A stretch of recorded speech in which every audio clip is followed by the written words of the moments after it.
પંચમહાલ જિલ્લાના શહેરા તાલુકાના ભદ્રાલા ગામમાં ફરજ દરમિયાન બોગસ દસ્તાવેજોના આધારે લગ્ન સર્ટિફિકેટ આપનાર તલાટી પીએમ પરમારને સસ્પેન્ડ કરાયા।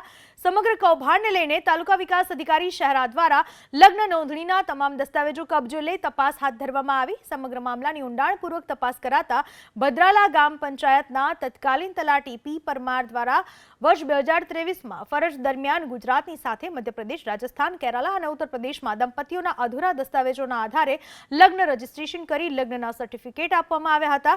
તો આ તરફ વર્ષ 2016 થી 2020 એટલે કે 4 વર્ષ દરમિયાન મલાવ ગ્રામ પંચાયતમાં પણ 1500 થી વધુ લગ્ન નોંધણી કરવામાં આવી હોવાનું તપાસમાં ખુલ્યું છે। હાલ તો તલાટી પીએમ પરમારને તાત્કાલિક અસરથી સસ્પેન્ડ કરી દેવામાં આવ્યા છે। પોલીસ ફરિયાદ નોંધવાની પણ તજવીજ હાથ ધરવામાં આવી રહી છે। પંચમહાલ જિલ્લાના બહુચર્ચિત લગ્ન નોંધણી કૌભાંડ મામલે પ્રશાસન દ્વારા મોટી કાર્યવાહી કરવામાં આવી છે। આપણી સાથે વાત કરવા માટે ઉપસ્થિત છે જિલ્લા નાયબ વિકાસ અધિકારી, તેમની સાથે સીધી વાત કરીશું।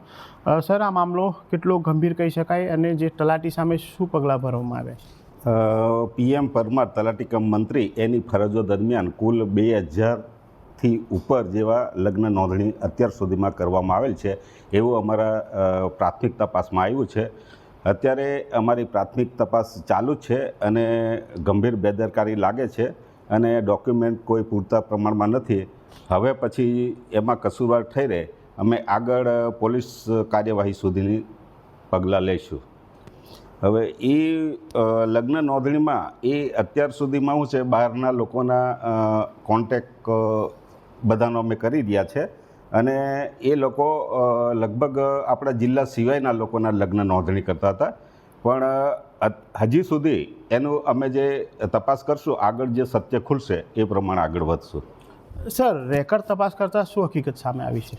રેકર્ડ તપાસ કરતાં એમના જે પુરાવાઓ છે, જે લગ્ન નોંધણી કરેલા છે એમના પુરાવાઓ અપૂરતા છે, પ્લસ એના જે રજિસ્ટર છે એ રજિસ્ટર પણ વ્યવસ્થિત રીતે મેન્ટેન કરવામાં આવેલ નથી અને અમુક લગ્ન નોંધણીના પુરાવામાં મળેલ નથી। આ ખૂબ ગંભીર બાબત કહી શકાય। જે તલાટી કમ મંત્રી સામે શું પગલાં ભરવામાં આવે? તલાટી કમ મંત્રીને અત્યારે હાલમાં અમે ફરજ મોકૂફ હેઠળ ઉતારી દીધેલ છે। હાલમાં અમારી તપાસ ચાલુ છે, ચાર્જશીટ આપવામાં આવશે અને તે પછી અમે આગળની કાર્યવાહી કરશું। હવે આ તલાટી સામે શું પગલાં ભરવામાં આવશે? આપણી જે રીતે જણાવ્યું કે વધુ પુરાવા એકઠા કરવામાં આવી રહ્યા છે, ત્યારબાદ શું કાર્યવાહી કરવામાં આવશે? પુરાવાઓ એકઠા થઈ જાય અને પછી એની ઉપર અમે પોલીસ ફરિયાદ સુધી આગળની એફઆઈઆર કરશું।